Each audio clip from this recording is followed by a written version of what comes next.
औज़ुबिल्लाहिमिनश्शैतानिर्रजीम बिस्मिल्लाहिर्रहमानिर्रहीम। अस्सलामुअलैकुम students. Last lecture में हम लोगों ने एक्सरसाइज 15.5 का क्वेश्चन नंबर 1 एंड 3 सॉल्व किया था। आज हम क्वेश्चन नंबर 2 सॉल्व करेंगे। तो क्वेश्चन नंबर 2 का क्वेश्चन हम बुक से रीड कर लेते हैं।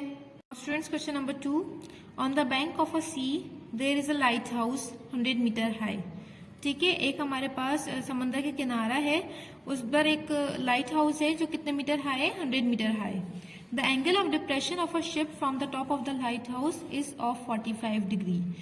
अब हमारे पास जो एंगल ऑफ डिप्रेशन जो लाइट हाउस के टॉप से बन रहा है वो कितने डिग्री का बन रहा है, 45 डिग्री का। Find the distance between the foot of the lighthouse and the ship. और हमें डिस्टेंस फाइंड आउट करना है शिप और लाइट हाउस के दरमियान। तो अब इसका सॉल्यूशन हम बोर्ड पे देखते हैं। नाउ स्टूडेंट्स, हमारे पास गिवन क्या था, height of the lighthouse 100 metre, angle of depression is 45 degree and distance between foot of the lighthouse and the ship, ये हमें मालूम करना है। अब इसके आगे देखिए मैंने परपेंडिकुलर लिखा है, तो परपेंडिकुलर मैंने फिगर को जब ड्रॉ किया था उसके अकॉर्डिंग लिख दिया। अब हमारे पास देखिए फिगर राइट एंगल ट्रायंगल है।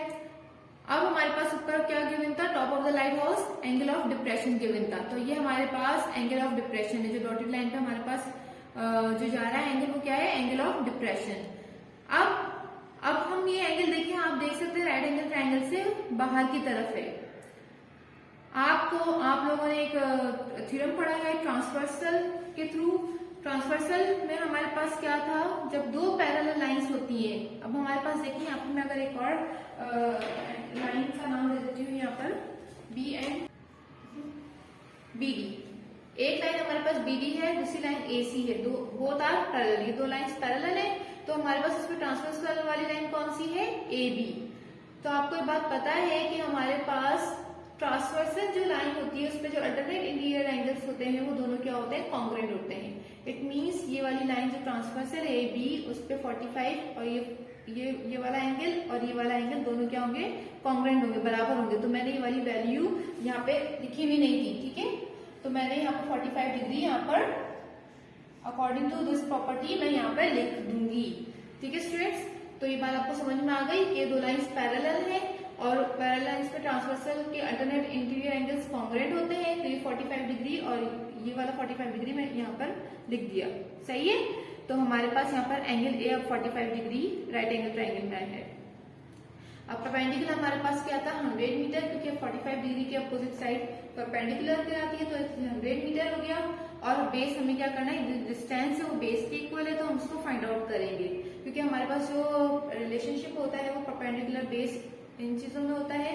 तो हम रेशियो लगाते हैं अपना 45 डिग्री से देखेंगे तो परपेंडिकुलर वहां बेस किसका होता है, यस गुड, tan का होता है। तो हम simply tan 45 degree is equals to perpendicular upon base. अब tan 45 की वैल्यू इजी है, 1 है, हमने लिख दी। परपेंडिकुलर हमारे पास क्या था, 100 और बेस हमारे पास हमें फाइंड आउट करनी है। तो हम बेस की वैल्यू निकालनी, तो बेस इधर डिवाइड होने की जगह क्या होगी, मल्टीप्लाई। तो base is equals to 100 metre. हमारे पास हाइट भी मीटर में थी, तो इट मीन्स हमारे पास जो बेस है वो भी 100 मीटर आ गई। तो हम अपने हैंड्स में क्या राइट करेंगे, सिंपली हमें बेस निकालनी है। देखिए इजीली हमें फाइंड आउट हो गई कि बेस हमारी क्या आ गई, 100 मीटर। तो हम अपना हैंड्स राइट कर लेते हैं। हैंड्स आप हमेशा उसी वर्डिंग में देंगे जो आपके क्वेश्चन की वर्डिंग है। क्वेश्चन में क्या था हमारे पास, डेटा में distance between the foot of the lighthouse and the ship. तो हम अपने हैंड्स में पूरी स्टेटमेंट यही राइट करेंगे।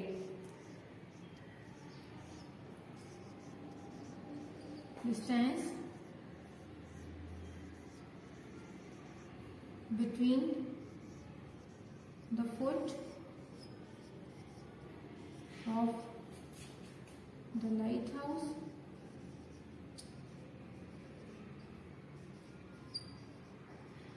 and ship is 100 मीटर, ठीक है स्टूडेंट्स। तो स्टूडेंट्स आप लोग इसमें ये वाली स्टेटमेंट भी राइट कर लीजिएगा कि हमें पता है कि इफ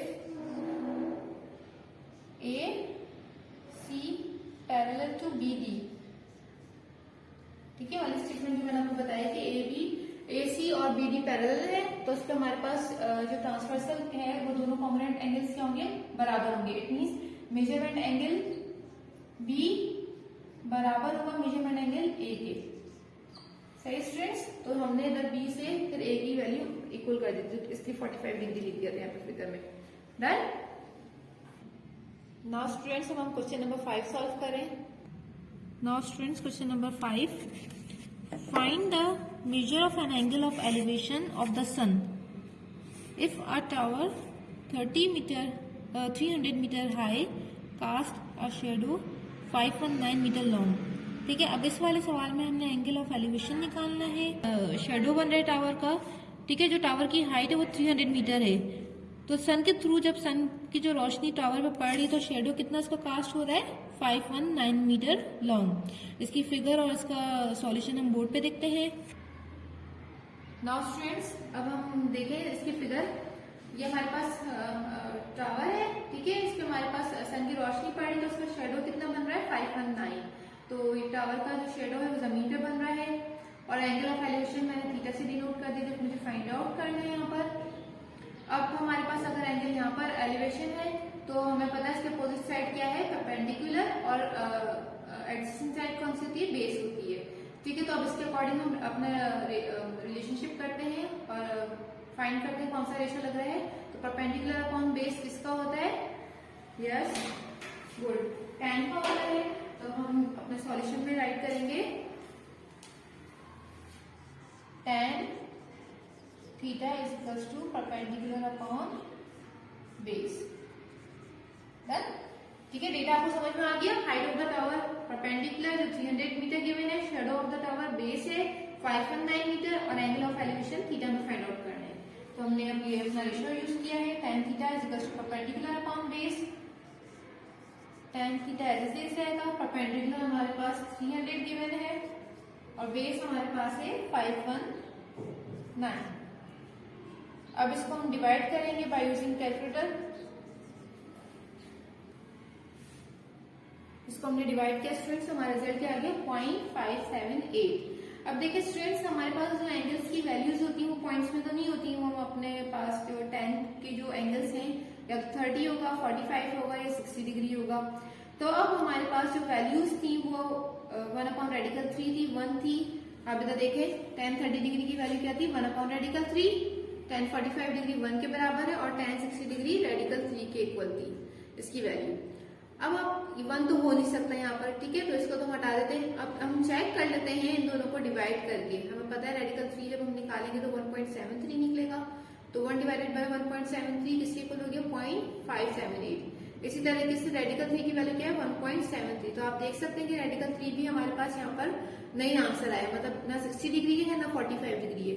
0.578 हमें कहाँ पे मिल गया, 30 डिग्री पे। तो अब हमें पता है कि यहाँ पर ये किसकी इक्वल है, वैल्यू 1/रेडिकल 3 के।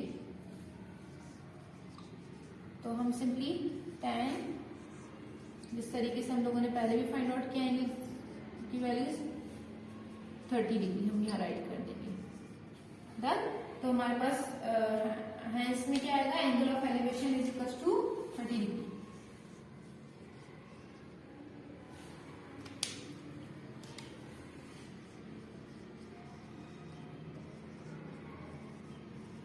एंगल ऑफ एलिवेशन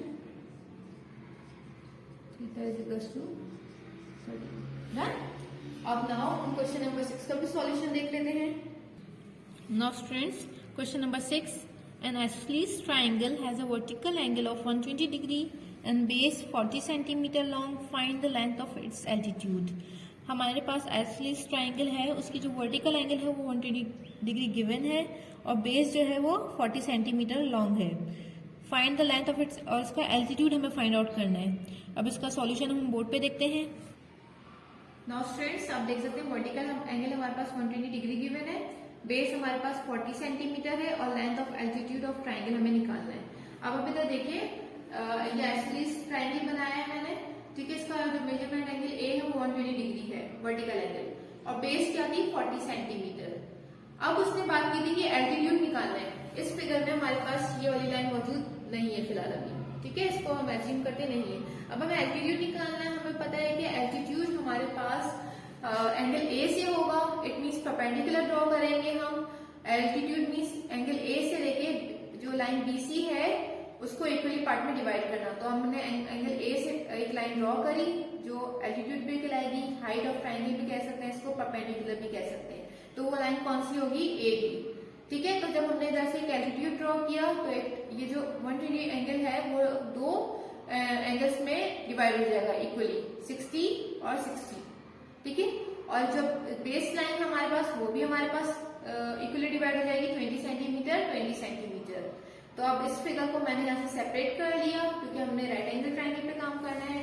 तो अब हमने यहाँ से फिगर को सेपरेट किया, A D B. Angle A हमारे पास 60 डिग्री हो गया और बीडी वाली लाइन हमारे पास 20 सेंटीमीटर दे दी। अब हमें क्या निकालना है, हमें एल्टीट्यूड निकालना है। इट मीन्स एडी वाली लाइन को फाइंड आउट करना है, बेस फाइंड आउट करनी है। अकॉर्डिंग टू एंगल अगर हम देखें तो हमारे पास ये परपेंडिकुलर हो जाएगा और ये वाली साइड बेस हो जाएगी। तो अब हम इसको सॉल्व करते हैं। सॉल्यूशन में हमारे पास रिलेशनशिप परपेंडिकुलर और बेस का आ रहा है और एंगल हमारे पास कौन सा है, 60 डिग्री गिवन है। तो हम tan 60 डिग्री, क्योंकि tan के रेशियो में परपेंडिकुलर अपॉन बेस, ठीक है, ये tan का रेशियो है। अब हमें पता है कि tan 60 डिग्री की वैल्यू क्या होती है, रेडिकल 3, और परपेंडिकुलर हमारे पास क्या है 20 सेंटीमीटर और बेस हमें फाइंड आउट करनी है। तो सिंपली बेस हम उधर कर लेंगे और रेडिकल 3 हमारे पास नीचे आ जाएगा, डिवाइड हो जाएगा यहाँ पर आकर। Now 20 divided by 1.73। तो जब हम इसको कैलकुलेटर से डिवाइड करेंगे तो हमारे पास रिजल्ट आएगा 11.56 सेंटीमीटर, ठीक है स्टूडेंट्स। तो अब अपना हैंड्स राइट कर लेते हैं। हैंड्स हमारे पास जो वर्डिंग डेटा में होगी वही वर्डिंग हम यहाँ पे यूज करेंगे। Length of altitude of triangle, जो क्या है हमारे पास एडी है, ये भी लिख सकते हैं आप। हमारे पास क्या है 11.56 सेंटीमीटर। डन, मेजरमेंट एडी लिख दिया पर, ठीक है, 11.56 सेंटीमीटर ये हमारे पास इसका रिजल्ट आ गया। नाउ स्टूडेंट्स अब अपनी होमवर्क डायरी देख लें आप लोग। नाउ स्टूडेंट्स आपकी diary do practice of class questions of exercise 15.5। जो मैंने आपको क्लास में क्वेश्चन करवाए हैं उन्हीं की प्रैक्टिस करनी है। आज का लेक्चर था, आई होप आपको समझ में आया होगा। ममा अलैना इल्लल बलाग।